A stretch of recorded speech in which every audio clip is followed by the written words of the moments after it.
এইমাত্র আমাদের সিল্কি মুরগিটা হঠাৎ করে আজকে ডিম পাড়ছে। ডিম পাড়ার পর সে এভাবে শুয়ে গেছে। আমার মানে আমি বুঝতেছি না, আমি তো ওদেরকে প্রপারলি সবসময় আপনার ভিটামিন ক্যালসিয়াম সবসময় দেই, কিন্তু হঠাৎ করে কি হলো, হয়তো তার ডিমটা পাড়তে অনেক কষ্ট হয়েছে আজকে। ঠিক আছে, আমার যা মনে হচ্ছে, আমি এখন তাকে এনে এখানে মাথায় পানি দিয়েছি। এখন আপনার ক্যালসিয়াম আর ভিটামিন আমি তাকে আবার মিক্স করে খাওয়াই দেবো আর কি।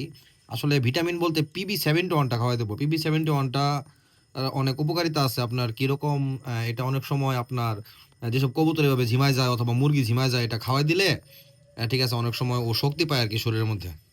এই যে এটা হচ্ছে আপনার পিবি ক্যাল প্লাস, আর এখানে আছে আপনার PB71। এটা হচ্ছে আপনার ভিটামিন মিনারেল অ্যামাইনো অ্যাসিড সমৃদ্ধ একটা মানে এটাকে ভিটামিন বলতে পারেন, কিন্তু এটা আসলে সবচেয়ে বেশি কাজ করে আপনার যখন আপনার কবুতর অথবা মুরগি দুর্বল হয়ে যায়, খুব বেশি দুর্বল হয়ে যায়, তার ভিতরে ইমিউনিটি গ্রো করতে প্লাস তাকে দাঁড়া করাতে সবচেয়ে বেশি এটা কাজ করে। আর এটা তো ক্যালসিয়ামের ওষুধ, এটা জানেনি। এখানে হচ্ছে আপনার 250 গ্রাম পানি আছে। আমি কিন্তু অনেক হাই ডোজ বানাই দিছি আসলে।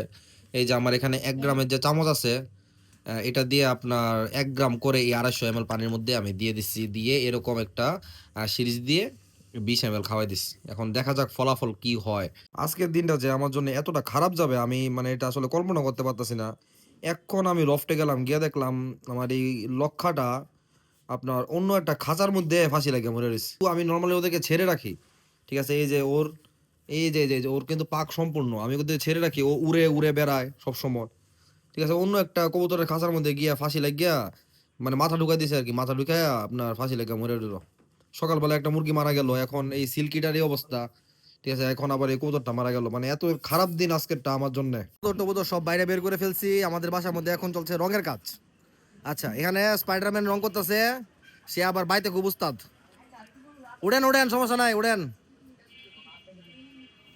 এই যে এখানেও রং টং করা শেষ,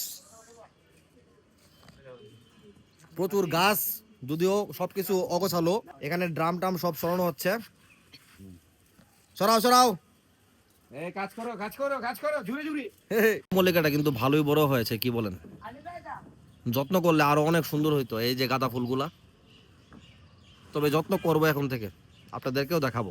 বগেন বিলাস গাছটা এখানে সরাই রাখছি, দেখতে কিন্তু খুব সুন্দর লাগতেছে। দেখেন ভিউয়ার্স, কি পরিমাণ ফুল ফুটছে এটার মধ্যে। এই যে আম গাছের মুকুলের অবস্থা বর্তমানে, আমি যেটা বলেছিলাম একদম শাখায় শাখায় মুকুল চলে আসছে। আমি কিছু আমও আসতেছে, আমি দেখাই, আপনি একটু দেখলেই ভালো করে বুঝতে পারবেন। ছোট ছোট আম চলে আসছে এখানে। এখানে ম্যাডাম পিতলের হাড়ি মাছতাছে, তার নাকি শখ হয়েছে পিতলের হাড়ির মধ্যে মাংস রান্না করার।